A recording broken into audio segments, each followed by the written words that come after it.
ದಲಿತ ಸೇನೆಯಿಂದ ಹೊರಬಂದ ರಾಜೇಶ್ ಹೆಗಡೆ ಮತ್ತೊಂದು ದಲಿತ ಸೇನೆಯಲ್ಲಿ ಆದೇಶ ಪತ್ರ ಪಡೆದು ಪತ್ರಿಕಾಗೋಷ್ಠಿ ನಡೆಸಿದ್ದಾರೆ.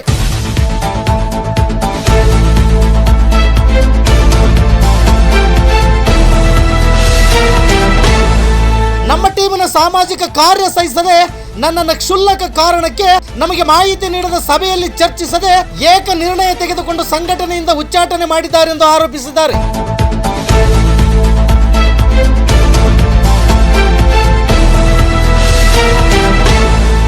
ಹಣಕ್ಕಾಗಿ ಪೀಡಿಸುತ್ತಿದ್ದ ಜಿಲ್ಲಾಧ್ಯಕ್ಷರಿಗೆ ನಾನು ಸ್ಪಂದಿಸುತ್ತಿಲ್ಲವೆನ್ನುವ ಕಾರಣಕ್ಕಾಗಿಯೇ ನನ್ನನ್ನು ಸಂಘಟನೆಯಿಂದ ಉಚ್ಚಾಟನೆ ಮಾಡಿ ನನ್ನ ಹೆಸರಿಗೆ ಕಳಂಕ ತರುವಂತೆ ಕೆಲಸ ಮಾಡಿದ್ದಾರೆ. ಇದಕ್ಕೆ ನಾನು ಸಾಕ್ಷಿ ಕೊಡುವೆ ಎಂದು ರಾಜೇಶ್ ಹೆಗಡೆ ಮತ್ತು ಟೀಮ್ ಗಂಭೀರವಾಗಿ ಆರೋಪಿಸಿದ್ದಾರೆ.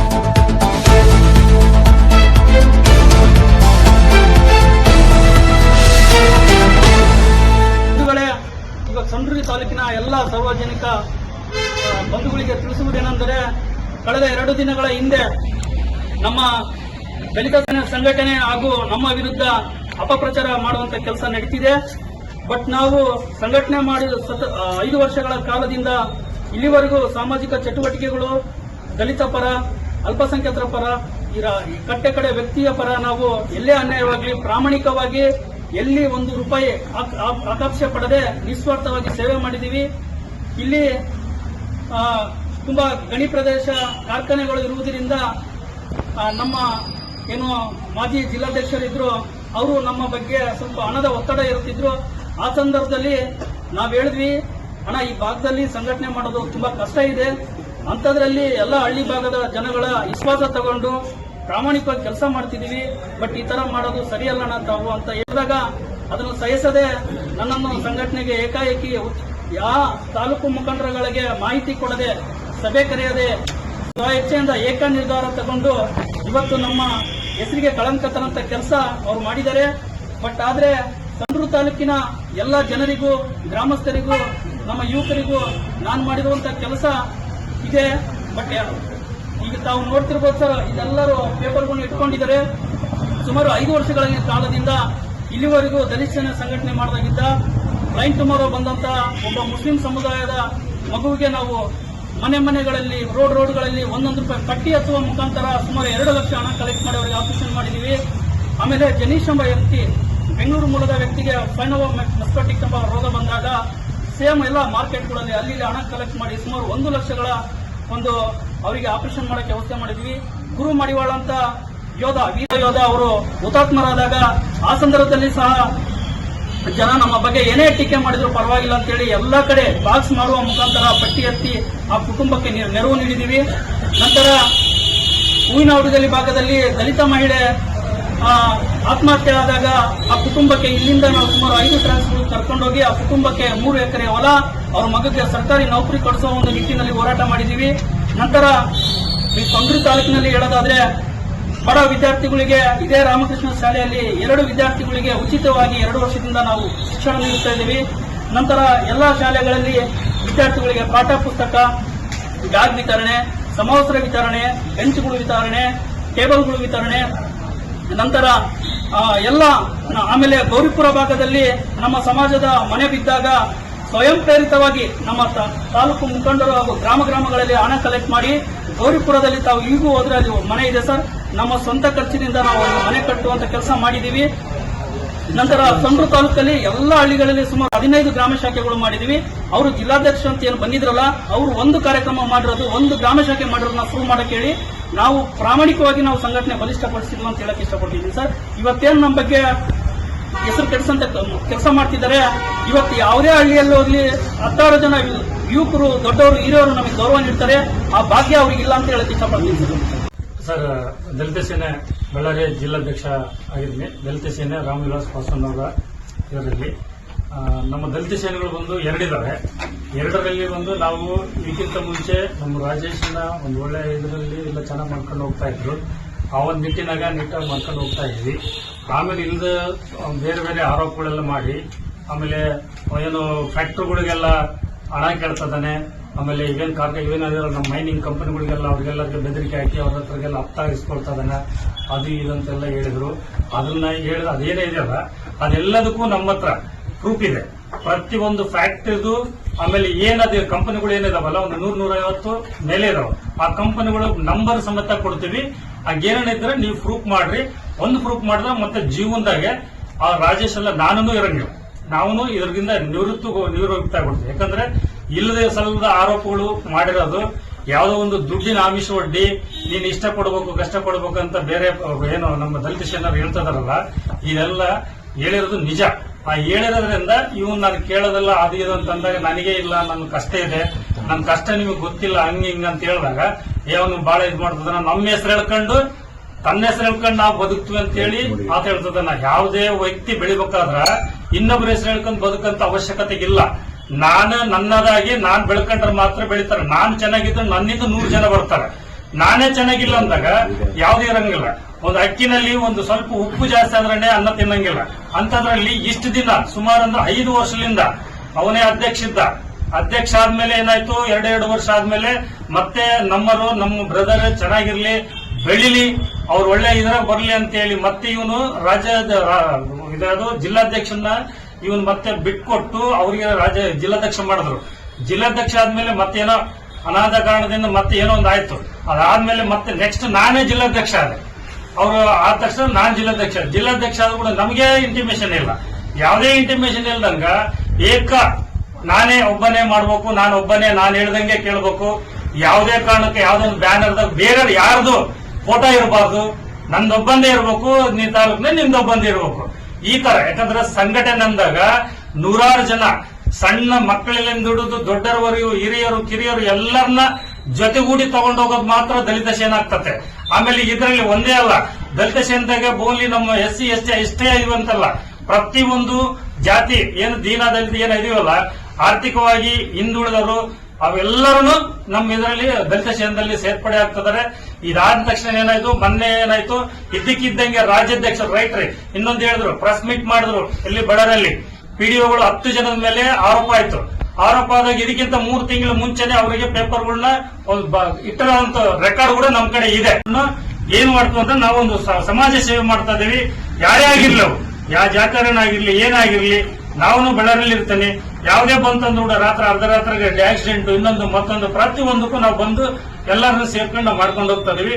ಹಂಗಾಗಿ ಇವತ್ತು ಅವ್ರೇನು ಇವ್ರು ಉಚ್ಚಾಟನೆ ಮಾಡಿದ್ದು ನಮಗೆ ಬಹಳ ದುಃಖ ಆಯ್ತು. ದುಃಖ ಆದ್ಮೇಲೆ ಅವನಿಗೂ ನಾವು ಬಲ ಹೇಳಿದ್ವಿ, ಅದು ಹೋಯ್ತು ಇನ್ನೊಂದು ಮಾಡ್ಕೊಳ್ಳೋಣ ಅಂತ ಹೇಳಿದಾಗ ಮತ್ತೆ ನಾವು ದಲಿತ ಸೇನೆ ನಮ್ಮ MS ಜಗನ್ನಾಥ್ ಅವರು ರಾಮವಿಲಾಸ್ ಪಾಸ್ವಾನ್ ಅವರ ದಲಿತ ಸೇನೆ ರಾಜ್ಯಾಧ್ಯಕ್ಷರ ಸಮ್ಮತಕ್ಕೆ ಹೋಗಿ ಅಲ್ಲಿ ಹೋಗಿ ನಾವು ಸೇರ್ಪಡೆ ಆಗಿದ್ದೀವಿ. ಒಬ್ಬ ಜಿಲ್ಲಾಧ್ಯಕ್ಷ ಮತ್ತು ತಾಲೂಕು ಅಧ್ಯಕ್ಷರು ಇಬ್ಬರು ಮಾಡ್ಕೊಂಡು ಬಂದಿದ್ವಿ.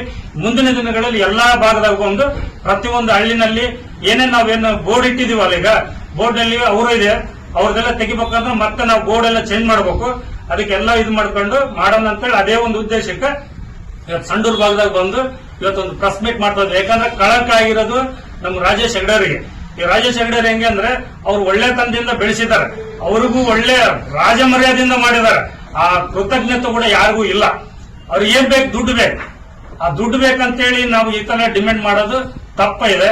ದುಡ್ಡು ಬೇಕಂತಂದ್ರೆ ಬೇರೆ ರೀತಿಯಿಂದ ಮಾಡ್ಕೋಬೇಕು. ಅದನ್ನ ನಾವು ಈ ತರ ಮಾಡಿವಿ ಅಂತೇಳಿ ಯಾರೋ ಇಲ್ಲಿ ಒಂದಿಬ್ರು ಅವರ ಮುಖಾಂತರ ಇವೆಲ್ಲ ಮಾಡ್ಕೊಂಡು ಇವನಿಗೆ ಒಂಥರ ಅವಮಾನ ಮಾಡಿದ್ದಾರೆ.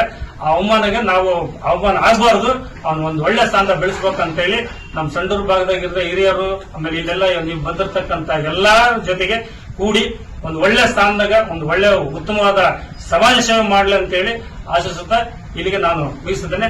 ಜೈ ಭೀಮ್ ಎಲ್ಲ ಇಲ್ಲಿ ಆಗಮಿಸಿರುವಂತಹ ಪತ್ರಿಕಾ ಮಾಧ್ಯಮದವರಿಗೂ, ದಲಿತ ಸೇನೆಯ ಎಲ್ಲ ಗ್ರಾಮ ಘಟಕದವರಿಗೂ, ತಾಲೂಕು ಹಿರಿಯ ಮುಖಂಡರಿಗೂ ಜೈ ಭೀಮ್, ಜೈ ವಂದನೆಗಳು. ತಮಗೆಲ್ಲ ಗೊತ್ತಿರುವ ಹಾಗೆ ನಮ್ಮ ಸಂಘಟನೆ ಹಾಗೂ ನನ್ನ ವಿರುದ್ಧ ಕೆಲ ವ್ಯಕ್ತಿಗಳು ಅಪಪ್ರಚಾರ ಮಾಡುವ ಒಂದು ನಿಟ್ಟಿನಲ್ಲಿ ಮೊನ್ನೆ ಪತ್ರಿಕಾಗೋಷ್ಠಿ ಮಾಡಿದ್ರು. ತಾವು ಕೇಳುವ ಮಾಧ್ಯಮದವರು ಸಹ ಇದ್ದೀರಿ. ತಮ್ಮ ಸಮ್ಮುಖದಲ್ಲಿ ತಾವು ಕೇಳುವ ಕ್ವಶನ್ಗಳಿಗೆ ನಾನು ವಿತ್ ಎವಿಡೆನ್ಸ್ ಮುಖಾಂತರ ಆನ್ಸರ್ ಕೊಡ್ತೀನಿ. ಮೊನ್ನೆ ಜಿಲ್ಲಾಧ್ಯಕ್ಷರು ಅಂತಂದೇಳಿ ಬಂದಿದ್ರು. ಹೌದು ಸರ್. ಅವರು ತಮ್ಮ ಮೇಲೆ PDOಗಳಿಗೆ ಏನೋ ಒಂದು ಪದ ಬಳಸಿ ಅವರು ಮಾತಾಡಿದ್ರು. ನಾವು ಅದಕ್ಕೆ ಪ್ರಶ್ನೆ ಮಾಡಿದ್ವಿ, ನಿಮ್ಮ ಹತ್ರ ಏನಾದ್ರೂ ದಾಖಲೆ ಇದೆ ಅಂತ. ದಾಖಲೆ ಇದೆ, ಅದು ಬೇಡ ಅಂತ ಅನ್ನುವಂಥದ್ದು ಆಯ್ತು. ಅದಕ್ಕೆ ನಿಮ್ಮ ಹತ್ರ ಏನ್ ಪೂರಕ ದಾಖಲೆಗಳಿದೆ ಸರ್? ಮೊದಲನೇದಾಗಿ ನಾವು ಲೋಕಾಯುಕ್ತರಿಗೆ ಸರ್ ಎಲ್ಲ ಎವಿಡೆನ್ಸ್ ಕಲೆಕ್ಟ್ ಮಾಡಿಬಿಟ್ಟು ನಾವು ಲೋಕಾಯುಕ್ತರಿಗೆ ಕಂಪ್ಲೇಂಟ್ ರಿಜಿಸ್ಟರ್ ಮಾಡಿದ್ವಿ. ಯಾವುದೇ ತರ ಯಾವ ಅಧಿಕಾರಿಗಳ ಹತ್ರ ನಾವು ಇದು ಮಾಡಿಲ್ಲ. ವಿತ್ ಅವ್ರ ಕಾಂಟ್ಯಾಕ್ಟ್ ನಂಬರ್ ಸಹ ನಮ್ಮ ಹತ್ರ ಇದೆ, ತಮಗೆ ಕೊಡ್ತೀವಿ. ಎಲ್ಲ ನಾವು ಪ್ರೂವ್ ಮಾಡಲಿ ಸರ್. ಅವ್ರು ಹೇಳಿದ ಇದಕ್ಕೆ ನಾವು ಬದ್ಧವಾಗಿದ್ದೀವಿ. ನಂತರ ತಮಗೆ ಹೇಳಿದ್ರು ಸರ್, ಟ್ರಾನ್ಸ್ಪೋರ್ಟರ್ಗಳು ಮೈನಿಂಗ್ ಓನರ್ಗಳ ಹತ್ರ ತಿಂಗಳ ಹಪ್ತ ಬರುತ್ತೆ ಅಂತ ಹೇಳಿದ್ರು. ನಾನು ಕಲೆಕ್ಟ್ ಮಾಡಿದ್ದೀನಿ ಸರ್. ಸಂಡೂರು ತಾಲೂಕು, ಬಳ್ಳಾರಿ ಜಿಲ್ಲೆ, ಆಮೇಲೆ ವಿಜಯನಗರ ಟ್ರಾನ್ಸ್ಪೋರ್ಟರ್ಗಳು ಎಷ್ಟಿದಾವೆ ಸಂಡೂರು ತಾಲೂಕಲ್ಲಿ, ಎಲ್ಲ ಟ್ರಾನ್ಸ್ಪೋರ್ಟಿಂಗ್ ಹೆಸರುಗಳು ವಿತ್ ಕಾಂಟ್ಯಾಕ್ಟ್ ನಂಬರ್ ತಮ್ಮ ಮಾಧ್ಯಮದ ಮುಂದೆ ಕೊಡ್ತೀವಿ. ಎಲ್ಲ ನಂಬರ್ಗಳು ಕಲೆಕ್ಟ್ ಮಾಡಿ, ದಲಿತ ಸೇನೆ ಕಡೆಯಿಂದ ಯಾವುದಾದ್ರೂ ಇಲ್ಲ ರಾಜೇಶ್ ಹೆಗಡೆ ಕಡೆಯಿಂದ ಯಾವುದಾದ್ರೂ ಒಂದು ಕಾಲ್ ಬಂದಿದೆ, ದುಡ್ಡು ಬೇಡಿಕೆ ಇಟ್ಟಿದ್ದಾರೆ ಅಂತ ಪ್ರೂವ್ ಮಾಡಿದ್ರೆ ನನ್ನ ಜೀವನ ಪೂರ್ತಿ ನನ್ನ ಸಂಘಟನೆಗೆ ನಿವೃತ್ತಿ ಕೊಡ್ತಿದ್ದೀನಿ.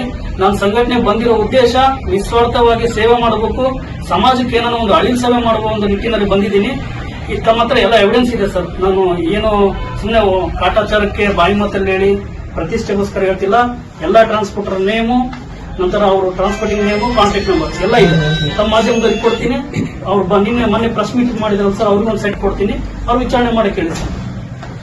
ಆಯ್ತು ರಾಜೇಶ್, ಈಗ ಉಚ್ಚಾಟನೆ ಮಾಡಿದಾರಲ್ಲ, ಆ ಉಚ್ಚಾಟನೆಗೆ ಪ್ರತಿಕೂಲವಾಗಿ ನೀವೇನ್ ಹೇಳಕ್ ಬಯಸ್ತೀರ ಸರ್? ಇವತ್ತು ಒಂದು ಸಂಘಟನೆ ಅನ್ನೋದು ಒಂದು ಆಲದ ಮರ ಇದ್ದಂಗ ಸರ್. ಆ ಸಂಘಟನೆ ಒಂದು ಈ ದಲಿತ ಸೇನೆ ಈ ದೇಶದಲ್ಲಿ ಒಂದು ಎಮ್ಮರವಾಗಿ ಬೆಳೆದಿದೆ. ಅದರಲ್ಲಿ ನಮಗೆ ಯಾವುದೋ ಒಂದು ಜವಾಬ್ದಾರಿ ಕೊಟ್ಟಿರ್ತಾರೆ ಸರ್. ನಾವು ಪ್ರಾಮಾಣಿಕವಾಗಿ ಕೆಲಸ ಮಾಡಿದೀವಿ. ಬಟ್ ಅವರು ನಾವು ಅವ್ರಿಗೆ ಯಾವ ಬೆಲೆ ಕೊಡ್ಬೇಕು ಅದು ಕೊಟ್ಟು ಪ್ರಾಮಾಣಿಕವಾಗಿ ಕೆಲಸ ಮಾಡಿದ್ವಿ. ಬಟ್ ನಮ್ಮ ಬೆಳವಣಿಗೆ, ನಮ್ಮ ಹೋರಾಟದ ಒಂದು ನಡೆ, ಆಮೇಲೆ ಎಲ್ಲಿ ಕಾಂಪ್ರಮೈಸ್ ಆಗದ ಒಂದು ದಿಟ್ಟ ನಿರ್ಧಾರಕ್ಕೆ ಅವರು ಅವ್ರ ಮನಸ್ಥಿತಿಗಳು ವೈಮನಸ್ಸಾಗಿ ಅವ್ರಿಗೆಲ್ಲ ಅಸೂಯೆ ಉಟ್ಕೊಂಡು ಇವನು ತುಂಬಾ ಬೆಳೀತಿದ್ದಾನೆ, ನಮ್ಮನ್ನ ಓವರ್ಟೇಕ್ ಮಾಡ್ತಿದ್ದಾನೆ. ಯಾವುದೇ ಒಂದು ಗ್ರಾಮದಲ್ಲಿ ಹೋಗ್ಲಿ, ಯಾವುದೇ ಒಂದು ಊರಲ್ಲಿ ಹೋಗ್ಲಿ, 10 ಜನ ಯುವಕರು ಬಂದು ನನಗೆ ಮಾತಾಡಿಸ್ತಾರೆ, ರೆಸ್ಪೆಕ್ಟ್ ಕೊಡ್ತಾರೆ. ಅಂದ್ರೆ ನಾನ್ ಮಾಡಿರುವಂತ ನಿಸ್ವಾರ್ಥ ಸೇವೆ, ಆ ಭಾಗ್ಯ ಅವ್ರಿಗಿಲ್ಲ ಅಂತ ಹೇಳಕ್ ಇಷ್ಟಪಡ್ತೀನಿ ಸರ್. ಅಂದ್ರೆ ಇದಕ್ಕೂ ಮುಂಚೆ ನೀವು ಹಫ್ತಾ ಕೊಡ್ತಿದ್ರಿ, ಕೊಡ್ತಾ ಇಲ್ಲ ಅನ್ನೋ ಒಂದು ಇದರಿಂದ ಮಿಸ್ಅಂಡರ್ಸ್ಟ್ಯಾಂಡಿಂಗ್ ಆಗಿದೆ ಅಂತನಾ ಇಲ್ಲಿ? ಇಲ್ಲ ಸರ್, ಇಷ್ಟು ವರ್ಷ ಅವ್ರು ಚೆನ್ನಾಗೇ ಇದ್ರು, ಎಲ್ಲದಕ್ಕೂ ಸ್ಪಂದಿಸ್ತಿದ್ರು. ನಮ್ಮಲ್ಲಿ ಸಂಘಟನೆ ಇರೋಂತ ನಮ್ಮ ತಾಲೂಕಿನ ಹೆಸರು ಬೇಡ ಸರ್ ಅಂತ ವ್ಯಕ್ತಿಗಳು ಈಗ ನಾನು ಎಲ್ಲ ಕಡೆ ಗ್ರಾಂಡ್ ಆಗಿ ಏನೋ ನಮ್ಮ ಸಂಘಟನೆ ಬೆಳಿಬೇಕು, ಯುವಕರಿಗೆ ಒಂದು ಭರವಸೆ ಮೂಡಬೇಕು ಅನ್ನೋ ಉದ್ದೇಶದಿಂದ ಎಲ್ಲ ಕಡೆ ಫಂಕ್ಷನ್ಗಳು ಗ್ರ್ಯಾಂಡ್ ಆಗಿ ಮಾಡಿಕೊಂಡು, ನನಗೆ ಎಲ್ಲೆಲ್ಲಿ ಕಾಂಟ್ಯಾಕ್ಟ್ ಇದಾವೋ ಅಲ್ಲೆಲ್ಲ ನಾನು ಶಾಮಿಲಾಗ್ಲಿ ಮತ್ತೊಂದೋಗ್ಲಿ ಆಗ್ಲಿ ಉದ್ರಿ ಹೇಳ್ಕೊಂಡು ಎಲ್ಲ ಫಂಕ್ಷನ್ ಅದ್ದೂರಿಯಾಗಿ ಮಾಡಿಸಿದ್ದೀನಿ. ಕೆಲವರಿಗೆ ಏನಾಗ್ಬಿಡ್ತು, ಇವರು ನಮ್ಮ ಜೊತೆ ಇರೋರು ಜಿಲ್ಲೆ ಕಟ್ಟೆಸ್ವಾಮಿ ಅವ್ರಿಗೆ ಹೇಳಿದ್ದಾರೆ, ಅಣ್ಣ ಅವನು ತುಂಬಾ ದುಡ್ಡು ಮಾಡ್ತಿದ್ದಾನೆ, ಈ ತರ ಇದೆ, ನೀವು ತಿಂಗಳ ಇಷ್ಟು ಏನಾದ್ರು ಒಂದು ಕೇಳ್ಬೇಕು ಹಂಗಿಂಗ್ ಅಂದ್ರೆ ಅವ್ರಿಗೆ ಇಷ್ಟ ಇರ್ಬೋದು. ತುಂಬಾ ಹಳ್ಳಿ ಜನ ಯಾರಾದ್ರೂ ನನಗೆ ಭೇಟಿಯಾಗಿ ಬಂದ್ರೆ ಒಂದು ಹೊತ್ತು ಊಟ ಮಾಡ್ಸಕ್ಕೂ ಕಷ್ಟ ಇದೆ ಸರ್. ಅಷ್ಟು ಪ್ರಾಮಾಣಿಕವಾಗಿ ಮಾಡ್ತಿದ್ದೀನಿ. ಸಂಘಟನೆಯಲ್ಲಿ ನಾನು ಏನಾದ್ರೂ ಒಂದು ಅಚೀವ್ಮೆಂಟ್ ಮಾಡೋ ಒಂದು ಉದ್ದೇಶದಿಂದ ನಾನು ಪಣ ತೊಟ್ಟಿದ್ದೀನಿ. ಯಾವುದೇ ತರ ಇಲ್ಲಿ ದುಡಿಮೆ ಇಲ್ಲ. ಟ್ರಾನ್ಸ್ಪೋರ್ಟಿಂಗ್ ಅಂದ್ರೂ ಏನು ಗೊತ್ತಿಲ್ಲ ನನಗೆ, ಮೈನ್ಸ್ ಅಂದ್ರೆ ಏನು ಗೊತ್ತಿಲ್ಲ. ನಾನು ಸಂಘಟನೆ, ನನ್ನ ಗುರಿ ಸಂಘಟನೆ, ಜನಸೇವೆ ಮಾಡೋದು ಅಂತೇಳಿ ನಾನು ಆ ನಿಟ್ಟಿನಾಗ ಅಂದ್ರೆ ಅವರಿಗೆಲ್ಲ ಒಂದ್ ಕಡೆ ನಮಗೆ ಟಾಂಗ್ ಕೊಟ್ಟ ಒಂದು ರೀತಿಯಲ್ಲಿ ಏಕಾಏಕಿ ಯಾರಿಗೂ ವಿಷಯ ತಿಳಿಸದೆ ಆತರ ಮಾಡಿದ್ರು ಸರ್. ನಾವು ಎಳಸಂಗಿ ಸಾಹೇಬ್ರ ಬಗ್ಗೆ, ಅವ್ರ ಹೋರಾಟದ ಬಗ್ಗೆ ತುಂಬಾ ಗೌರವ ಇದೆ. ಇವತ್ತು ಅವರ ಒಂದು ಆಶೀರ್ವಾದದಿಂದ, ಅವ್ರ ಮಾರ್ಗದರ್ಶನದಿಂದ ನಾವೆಲ್ಲ ಕಡೆ ಸಂಘಟನೆ ಚೆನ್ನಾಗಿ ಮಾಡಿದೀವಿ. ನಂತರ ಇಲ್ಲಿ ಗೊಂದಲಗಳು ಸೃಷ್ಟಿ ಆದಾಗ ನಾವು ಸ್ವಲ್ಪ ಚಿಂತೆ ಮಾಡಿ ಬೇರೆ ಬೇರೆಯವ್ರ ಹತ್ರ ಮಾತಾಡಿದಾಗ ಮೂಲ ಸಂಘಟನೆ ಜಗನ್ನಾಥ್ ಅವ್ರದ್ದು. ಎಳಸಂಗಿ ಸಾಹೇಬ್ರಿಗಿಂತ ಮುಂಚೆಯಾಗಿ ರಾಜ್ಯಾಧ್ಯಕ್ಷರಾಗಿದ್ದ ಅವರು ಎಲ್ಲಾ ಕಡೆ ಈ ಭಾಗದಲ್ಲಿ ಬೆಂಗಳೂರು, ತುಮಕೂರು, ಹಾಸನ, ಮಂಡ್ಯ ಈ ಭಾಗದಲ್ಲೆಲ್ಲ ಮನೆಯಲ್ಲಿ ದಲಿತ ಸೇನೆ ಪರಿಚಯ ಮಾಡಿಸಿದ್ವಿ ಇವರು ಅಂತ ಗೊತ್ತಾದ್ಮೇಲೆ ನಾವು ಏನು ಸಂಘಟನೆ ಮಾಡಿದ್ವಿ, ಮೂಲ ಸಂಘಟನೆ ಎಲ್ಲಿದೆ ಅಂತ ಹೇಳಿ ಹುಡ್ಕೊಂಡು ಅಲ್ಲಿ ಹೋಗಿ ನಾವು ಸಂಘಟನೆ ಮಾಡಿದ್ವಿ. ಎಷ್ಟು ವರ್ಷ ನಿಮ್ಗೆ ಗೊತ್ತಿರ್ಲಿಲ್ಲ ಸರ್. ಈಗ ಕಾರ್ಯಕರ್ತರಲ್ಲಿ ಗೊಂದಲ ಹುಟ್ಟಾಕುವಂತ ಕೆಲಸ ಆಗಿದೆ. ಹಾ ಸರ್.